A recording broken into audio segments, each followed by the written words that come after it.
Morning, my name is Alex Rinsler. I am the Strategic Lead for Culture for Nine Elms, employed by Wandsworth Council. Thrilled today to be with David Appleyard to talk about his Public Art Commission for the Prince of Wales Drive Phase 3 Commission and its relationship to the unique aeronautical history of Nine Elms and Battersea. So, David, please tell us a bit about yourself and how you've come to this project. I've been working on various public art projects for the past 15 years, developing a practice since 2007. A lot of the projects that I've developed in the past have had a heritage theme to them. So when I saw the commission opportunity for Battersea, I knew I had to apply. And I feel very privileged to have been given the commission. And it's close to 1,000 new homes just by really close to the river and right by the railway arches that make up the southwest main line. It's an area with a fascinating story and fascinating past. So I'll hand over to you to walk us through it. So yeah, the brief was called Pioneering Flight for Prince of Wales Drive, specifically the Western Walkway that's just been developed. The project's been commissioned by the developer St William. It's been managed by Dallas, Pierce and Quintero, and as Alex said, I'm Dave Appleyard. I've been on quite a long journey with the research for this project. The introduction was kindly given by the Battersea Society, and they really pointed me in the right direction of where to start my research, which was Wandsworth Archive. The main piece of information that I found there was a publication by a chap called Patrick Luby. Back in 1981, he published a research document called Flights of Fancy, and it's very specific. It covers the aviation history of Battersea, so it covers a wide range of people who were involved, including the Short brothers, but also people like Hilda Hewlett, the Wright brothers of Battersea, and various other people. So this project concentrates purely on the Short brothers and the relationship that they had with Charles Rolls, but there is a much wider aviation history linked to Battersea, and there was a lot going on in a very short period of time in quite a small part of London. It's an amazing piece of history to research. From this publication, I carried on my research onto the internet and managed to make contact with a lady called Elizabeth Walker, who is the great niece of the Short brothers. She's still very active in researching and recording the history of the Short brothers. And from there, I was given a really beautiful quote about Oswald and Eustace Short and how their journey into aviation started. I was also able to make contact with a chap called Gordon Bruce, who is an aviation historian and the former company secretary of Short and Holland in Belfast between 1959 and 79. He's really given me more than I could ever dream of, really, in terms of the research. He's got handwritten letters between himself and Oswald Short. He's basically got his own archive of aviation history, and he's been the main port of call for the project. I've developed a lovely relationship with him. We've been corresponding via email. He prefers written word. So he's actually sent a series of letters which he calls snail mail. In each one of those snail mails, there's a collection of photocopies of different stories that are linked specifically to the Short brothers. So he's been really generous with his time and the knowledge that he's given me. He also pointed me in the right direction of the Royal Aero Club and the RAF Museum in London, who hold various documents and photograph albums that are relevant to the project. And I've also worked with St Mary's School, just round the corner from the development, on a series of workshops that linked to particular parts of this piece of history. So today you're going to give us paint a bit of a picture for us for Edwardian London and what would then a hugely exciting intersection of science and fantasy, Absolutely, as it were, absolutely. Literally putting people in the skies. Yeah. And this part of London looking very different to how it's looking today. Yeah. So really looking forward to that, and then also really looking forward to hearing a bit more about your approach to the work itself, particular challenges of working in a very dense space. So let's go on to the Edwardian London I'll start by just setting the scene of where this development is. So we've got the Queen's Circus just on the left hand side, and then you can see the railway line to the right of that. This actual site is on this map. It's called Huntington House. The walkway runs parallel to the rail track, and this just sets the scene a little bit clearer of where that development is. And just for the radio, it's to say 1,000 new houses.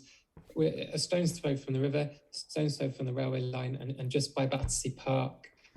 So an area of long design heritage, both at the proximity to Battersea Power Station, but also historically a very densely populated area of London, and not a rich one. So there's it was a hotbed of political, social, and industrial change. As you said, Alex, it's unrecognisable from the Edwardian era, and I've included a map just to kind of set the scene, and it also puts into context why the aviation history began and started in this area. So you can see the Queen's Circus, and just to the right of that, I've highlighted the balloon field. So that's where a lot of these balloon flights began. You can still see the railway arches just next to the track there. At this period of time, my project is specifically between 1906 and 1909, and during that time, this was the site of Battersea Gas Works, and that was the reason, or one of the reasons that aviation history began there. The balloon flights needed coal gas, which was a byproduct of the gas industry. They also had a field, and they had workshop space in the arches, which together made a perfect home for the Short brothers. This is what the arches look like now. This is just a section of the Western Walkway, which has been hard landscaped. So my project is to create a trail of objects that connect the entrance and exit to the Western Walkway. Because I was dealing with a very site-specific project, so we're looking specifically at arches number 75 and number 81, and they were rented by the Short brothers between 1906. I'll just talk very briefly about how that came to be. Yeah, the main players in this story were the Short brothers and Charles Rolls. So the Short brothers are just in the top left. We've got Oswald, Horace and Eustace Short. And then on the bottom right-hand corner, we've got Charles Rolls. How they came together is quite interesting. So I'll talk about the kind of dream that the Short brothers had shortly. But they pursued being aviators from a very early age, and they developed a craft, and they developed an ability to make balloons to a really high standard. That brought them to the attention of Charles Rolls, who at the time was a daredevil. He loved anything fast. He won one of the first Isle of Man TTs in a car. He was a daredevil of the time, and he was very involved in flight. Not to be done, but this is Charles Rolls of Rolls-Royce, is that correct? Yeah, Charles Rolls of Rolls-Royce, yeah. The kind of spirit of the time, I guess, and the pursuit of anything dangerous he was very much involved with. Because the Short brothers had developed such an ability to craft balloons, that brought them to the attention of Charles Rolls, who asked them to produce balloons for himself. At this time, he was also looking for a new home for the Royal Aero Club, a kind of base, if you like, in London. He knew he needed gas to fill the balloons, and he knew he needed a site to launch the balloons from. And he managed to negotiate a deal between Battersea Gas Company for space for the Aero Club. There was also a negotiation to bring the Short brothers in and rent a workshop on the site so that they could manufacture and maintain balloons and work collaboratively together. So in a very a quick nutshell, that's how they came to be and their partnership. But they had a really good working relationship together. Charles Rolls was from Money. He was very wealthy. He was from Monmouthshire. The Short brothers had more humble beginnings, shall we say. This is a picture of Charles Rolls at the time. This was his one-man balloon called the Imp, which was built by the Short brothers. He's quite a character. The more I've read about him and researched him, the more I've grown to love him, really. And Gordon Bruce is certainly a very big fan of Charles Rolls and thought his part in the story really needed to be highlighted. I think people know about the Short brothers, but without Charles Rolls, this part of history wouldn't have occurred. And do you want to just very quickly describe physically the Imp it's such an evocative name for a little hot air balloon, but Yeah. for a podcast, we're looking at, there's this, it's quite a wonderful sales image of it. But do you want to just quickly describe what we're looking at? Well, there's a wicker basket, which there's barely enough room for Charles rolls on his own. That's surrounded by ropes, the ballast, but it's also got a flip down, I guess it's like a work surface, but that's actually got a map on it. And then there's the other aeronautical apparatus above him, a pair of binoculars. So yeah, it's a one-man flying machine. It really just looks like a large picnic camper with branded ballast saying the Imp, and it meant to trust itself to get into the sky with it. It's absolutely amazing. It's certainly not something I'd go up into the air in, I don't think. I think, yeah, it was a daredevil. So coming back to this early ambition of the Short brothers, prior to moving to London, they lived in Friargate in Derby. And when Eustace was 17 and Oswald was 12, they were watching hot air balloons take off from their local gasworks. And Oswald recalled in later years, I'll read this quote out. Breathlessly, we scrambled up through the skylight onto the roof of our house in Friargate, from whence we trained a telescope onto the balloon and watched every moment. We could see the aeronaut moving about in his basket or car and occasionally throwing out small quantities of sand to preserve the equilibrium of his vessel. How grand it must be to float in space, we thought. That really cemented the project at that time. I just thought, what a beautiful moment in time when Oswald was 12 years old to have the ability to write that. But from that point, they were really determined to be aeronauts. And they've also been recorded as saying that their first experiments making tissue paper balloons were arguably the first experiments in ballooning that the Short brothers embarked on. So yeah, from that point, I became really interested in the idea of who the Short brothers were. So they had this dream, and then they pursued it, and they developed a craft, and they developed such great abilities to actually make balloons. That brought them to the attention of Charles Rolls, and that's where the story in Battersea starts. I've just included a few slides from Charles Rolls' photograph albums that are held at the RAF Museum in London, just to put a bit more context on ballooning and the site in Battersea. These are some aerial shots taken by Charles Rolls at the time as he departed from Battersea. You can see Battersea Park, you can see the gasworks, and you can see other balloons in the sky. This is one of the larger balloons that the Short brothers made, called the Mercury. This was taken on their first flight, and you can see the gasworks from Battersea just in the background. I still find it really unbelievable that from two archways, number 75 and number 81, that aircraft were kind of crafted from pretty simple materials. You've got rope, canvas, timber frames and wicker baskets. In 1906, this was happening. We've got a few more showing the inflation and some of the cloudscapes that Charles Rolls took at the time. And they're pretty big. I mean, looking at these are, a good 10 metres across. Yeah, they look like. Yeah, they're huge. We've got some more images of inside the workshop. They're very, very grainy and a little bit hard to make out, but they had huge long tables where these canvases would be stitched together. It just seems unfathomable, really. It's the effort that it must have taken and the craft involved to actually get these truly spherical balloons flying. It's amazing. And we've got a few more images here of the actual inflation and kind of moment of takeoff, I guess. And a few more shots of the sky.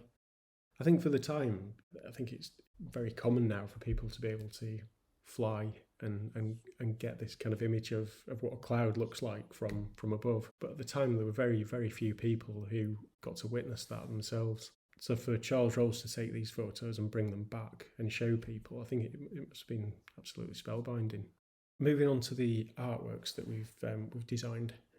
As I said, they capture specific stories about the heritage of Arches 75 and 81 between 1906 and 1909. We could have gone further and included other aviators of the time, but the development sits right next door to these arches, so you couldn't get a more site-specific brief if you tried, really. I've developed a proposal for a trail of artworks that lead people through the walkway of the development, and I also hope to print an artist book publication that tells the story of the artwork but also leads people in the direction of archive material if they want to find out more about the history.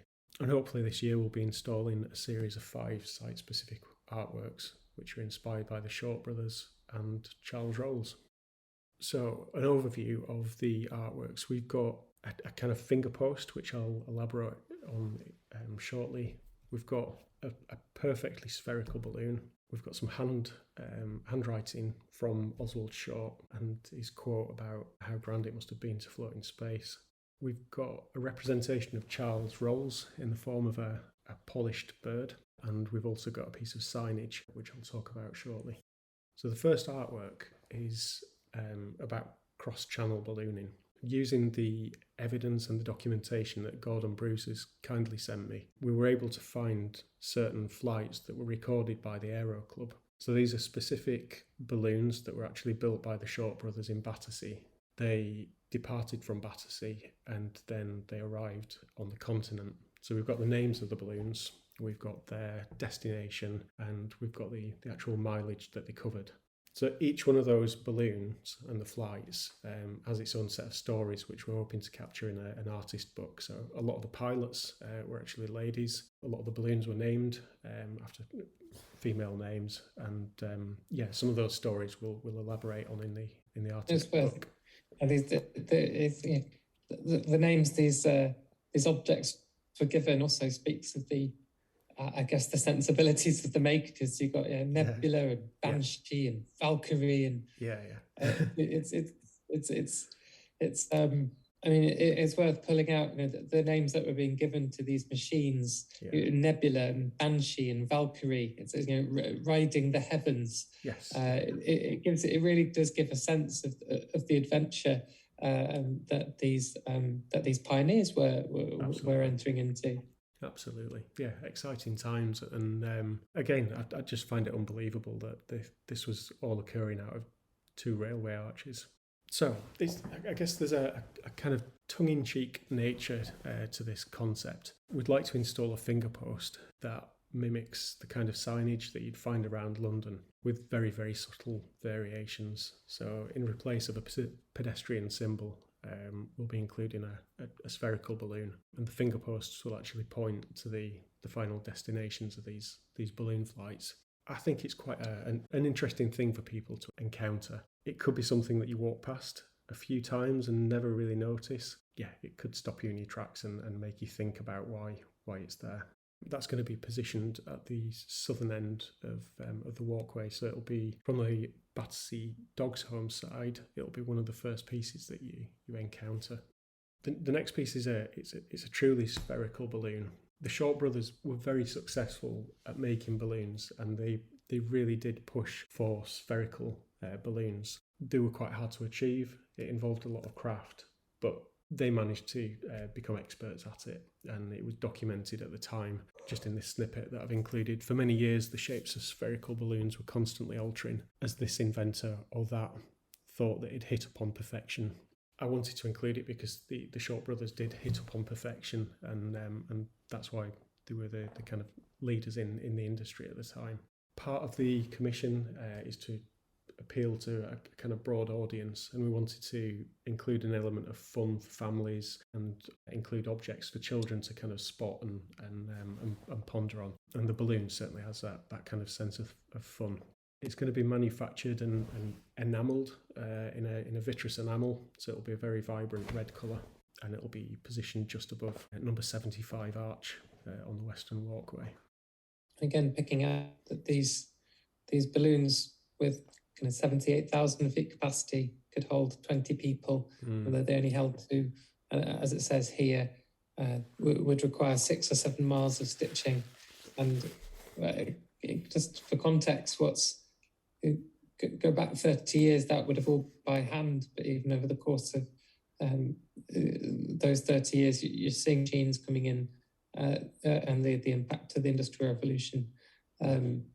So it talks of sewing machines of special construction used to make these to make balloons. So it's a real change.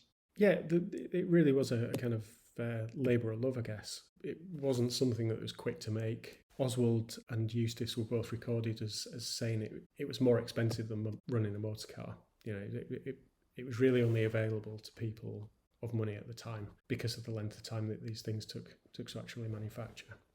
This is just a brief illustration of where we're hoping to install the balloon. So it'll be just above number 75 arch where the Short brothers worked. As I said, I latched onto this quote very early in the project when I found it. I just thought it was really inspiring and kind of motivating.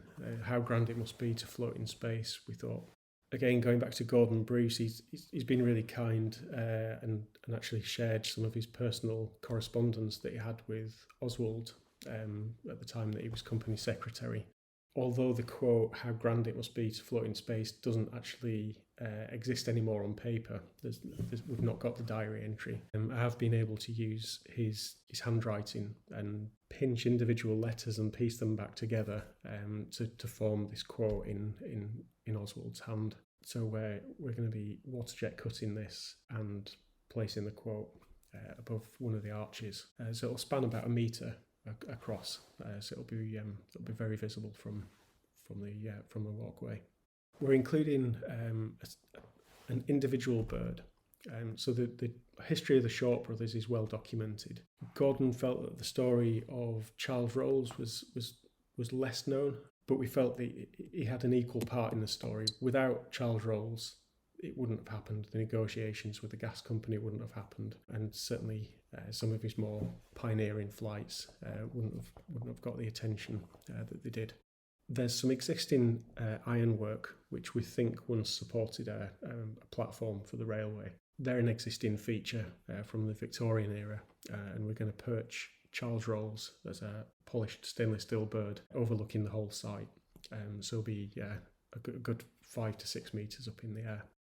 This letter to the Short brothers from Charles Rolls really confirms the kind of level of craft and their abilities, and he really heaps praise on the Short brothers following Gordon's success in the Gordon Bennett balloon race. And the bird also hints at the Flying Lady, the spirit of ecstasy that sits on the bonnet of Rolls-Royce cars.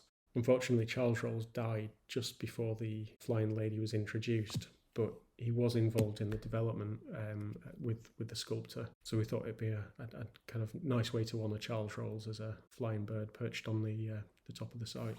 The next piece is, I think this is my favourite piece. It's called 788 Battersea, and it really tells another story of why the Short brothers were so successful at what they do. They had a telephone, and for the Edwardian period, it was quite rare. Their number was 788 Battersea, and they could also be reached by telegram on Balloon in London.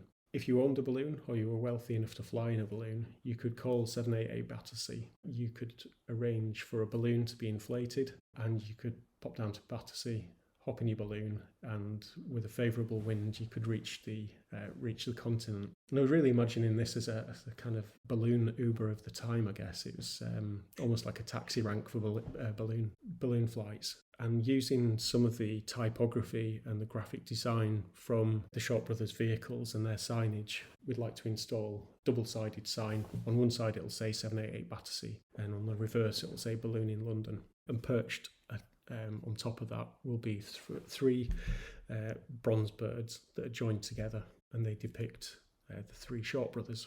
Each Short brother had an important part to play in the development of that business, and without any of them, it potentially wouldn't have worked. So they're kind of huddled together as a unit, and that brings us to the end. Thank you very much, David. And come back to the beginning is to thank also DPQ and Susie Gray and St William and the folks there for supporting this commission. Yeah, a couple of questions. So making public artworks for open space is not an easy business. No. So I'd love to know two things. First, the major challenges that in developing this work in particular, and then the second one, what do you want people to experience when they encounter this work?